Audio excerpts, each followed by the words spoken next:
بسم اللہ الرحمن الرحیم۔ السلام علیکم۔ محمد بن مسلمہ رضی اللہ تعالیٰ عنہ نے نبی کریم صلی اللہ علیہ وآلہ وسلم سے روایت بیان کی ہے کہ ایک شخص نے آپ کی خدمت اقدس میں عرض کی، یا رسول اللہ صلی اللہ علیہ وآلہ وسلم، میری دولت جاتی رہی اور میرا جسم مبتلا مرض ہے۔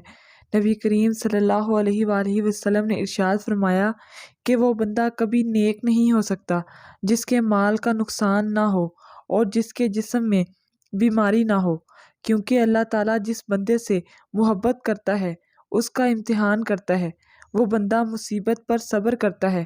انسان کی طرف سے کیے جانے والے گناہ اور نافرمانیاں، چاہے یہ گناہ کفر کی حد تک ہوں یا پھر عام گناہوں یا کبیرہ گناہوں سے تعلق رکھتے ہوں، چنانچہ جزا اور فوری سزا کے طور پر اللہ تعالیٰ کی طرف سے گناہ گار شخص کو مصیبت میں مبتلا کیا جاتا ہے۔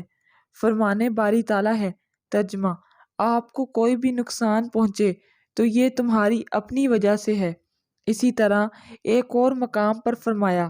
ترجمہ: اور تمہیں جو بھی مصیبت پہنچے گو وہ تمہارے اپنے اعمال کی وجہ سے ہے، حالانکہ اللہ بہت سے گناہوں کو معاف فرما دیتا ہے۔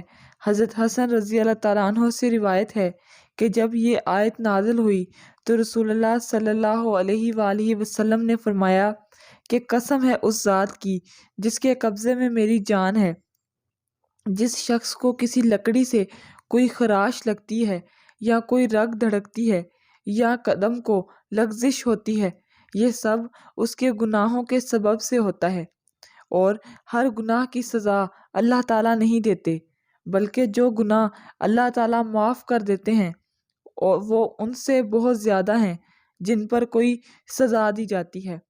علامہ بیضوی رحمۃ اللہ نے فرمایا کہ یہ آیت ان لوگوں کے لیے مخصوص ہے جن سے گناہ سرزد ہو سکتے ہیں، انبیاء علیہ السلام جو گناہوں سے معصوم ہیں، یا نابالغ بچے اور مجنون جن سے کوئی گناہ نہیں ہوتا۔ ان کو جو تکلیف اور مصیبت پہنچتی ہے وہ اس حکم میں داخل نہیں، اس کے دوسرے اسباب اور حکمتیں ہوتی ہیں، مثلا رفع درجات، اور در حقیقت ان کی حکمتوں کا احاطہ انسان نہیں کر سکتا۔ سیدنا انس بن مالک رضی اللہ تعالیٰ عنہ بیان کرتے ہیں کہ رسول اللہ صلی اللہ علیہ وآلہ وسلم نے فرمایا، یقیناً جب اللہ تعالیٰ کسی بندے سے محبت فرماتا ہے یا اسے گناہوں سے پاک صاف کرنا چاہتا ہے تو اس کو آزمائش میں ڈال دیتا ہے۔ دوسرا سبب یہ ہوتا ہے کہ اللہ تعالیٰ اپنے صابر اور مومن بندے کے درجات بلند کرنا چاہتا ہے، چنانچہ اللہ تعالیٰ اسے مصیبت میں مبتلا کرتا ہے تاکہ وہ اللہ تعالیٰ کی آزمائش پر راضی ہو اور صبر کرے۔ نتیجے میں اللہ تعالیٰ اسے آخرت میں صابرین کے اجر سے نوازے اور اپنے ہاں اسے کامیاب لوگوں میں لکھ دے۔ یہ بات مسلمہ ہے کہ انبیاء کرام اور نیک لوگوں کو آخری دم تک مصیبتوں کا سامنا رہا۔ اللہ تعالیٰ نے ان کے لیے ان مصیبتوں کو جنتوں میں بلند درجات حاصل کرنے کا ذریعہ بنایا۔ یہی وجہ ہے کہ ایک صحیح حدیث میں ہے کہ نبی کریم صلی اللہ علیہ وآلہ وسلم نے فرمایا، جب انسان کے لیے اللہ تعالیٰ کے ہاں کوئی ایسا درجہ مختص ہو جسے پانے کے لیے انسان کے اعمال ناکافی ہوں تو اللہ تعالیٰ اس کو جسم، مال یا اولاد کی مصیبتوں میں مبتلا کر دیتا ہے۔ حضرت ام عائشہ صدیقہ رضی اللہ تعالیٰ عنہ سے روایت ہے کہ نبی صلی اللہ علیہ وآلہ وسلم نے فرمایا، کسی بھی مسلمان کو کوئی بھی کانٹا یا اس سے بڑی تکلیف پہنچے تو اللہ تعالیٰ اس کے بدلے میں اس کا درجہ بلند فرما دیتا ہے یا اس کا گناہ مٹا دیتا ہے۔ اسی طرح انس بن مالک رضی اللہ تعالیٰ عنہ سے مروی ہے کہ نبی کریم صلی اللہ علیہ وآلہ وسلم نے فرمایا، جتنی آزمائش کڑی ہوگی اجر اتنا ہی عظیم ہوگا۔ اللہ تعالیٰ جب کسی قوم سے محبت کرتا ہے تو اس کی آزمائش فرماتا ہے، چنانچہ جو اللہ تعالیٰ کی آزمائش پر راضی ہو جائے تو اللہ تعالیٰ اس سے راضی ہو جاتا ہے، اور جو اللہ تعالیٰ کی آزمائش پر ناراضگی کا اظہار کرے اس کے لیے اللہ تعالیٰ کی طرف سے ناراضگی ہوتی ہے۔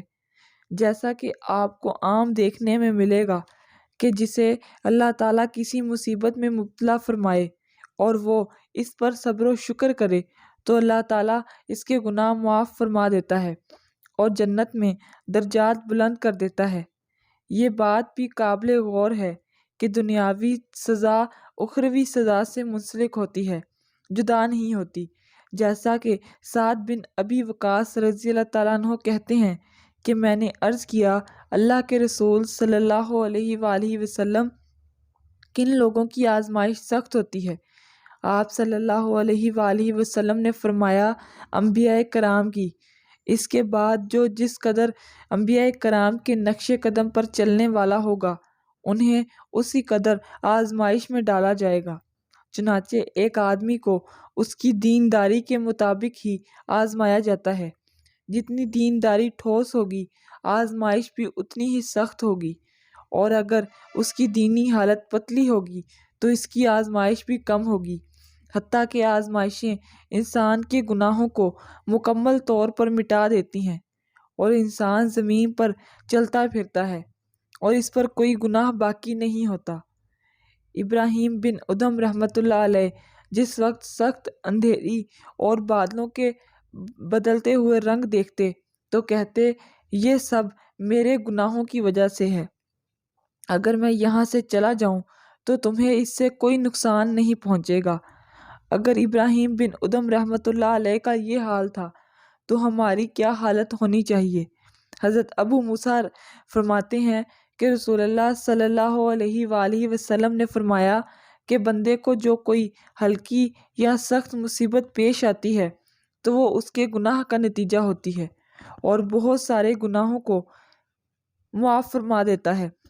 معرف القرآن حدیث مبارک میں ہے، حضرت عبداللہ بن عمر فرماتے ہیں کہ رسول اللہ صلی اللہ علیہ وآلہ وسلم ہماری طرف متوجہ ہوئے اور فرمایا، اے جماعت مہاجرین، 5 چیزوں میں جب تم مبتلا ہو جاؤ اور میں اللہ کی پناہ مانگتا ہوں کہ ان میں سے تم ان چیزوں میں مبتلا ہو۔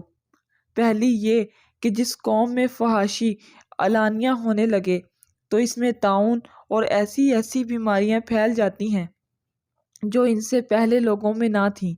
نمبر 2، اور جو قوم ناپ تول میں کمی کرتی ہے تو وہ قحط، مصائب اور بادشاہوں کے ظلم و ستم میں مبتلا کر دی جاتی ہے۔ نمبر 3، اور جب کوئی قوم اپنے اموال کی زکوٰۃ نہیں دیتی تو بارش روک دی جاتی ہے، اور اگر چوپائے نہ ہوں تو ان پر کبھی بھی بارش نہ برسے۔ نمبر 4، اور جو قوم اللہ اور اس کے رسول صلی اللہ علیہ وآلہ وسلم کے عہد کو توڑتی ہے تو اللہ تعالیٰ غیروں کو ان پر مسلط فرما دیتا ہے، اور جو اس قوم سے عداوت رکھتے ہیں پھر وہ ان کے اموال چھین لیتے ہیں۔ اور جب مسلمان حکمران کتاب اللہ کے مطابق فیصلے نہیں کرتے بلکہ اللہ تعالیٰ کے نازل کردہ نظام میں مرضی کے کچھ احکام اختیار کر لیتے ہیں اور باقی چھوڑ دیتے ہیں تو اللہ تعالیٰ اس قوم کو خانہ جنگی اور باہمی اختلافات میں مبتلا فرما دیتے ہیں۔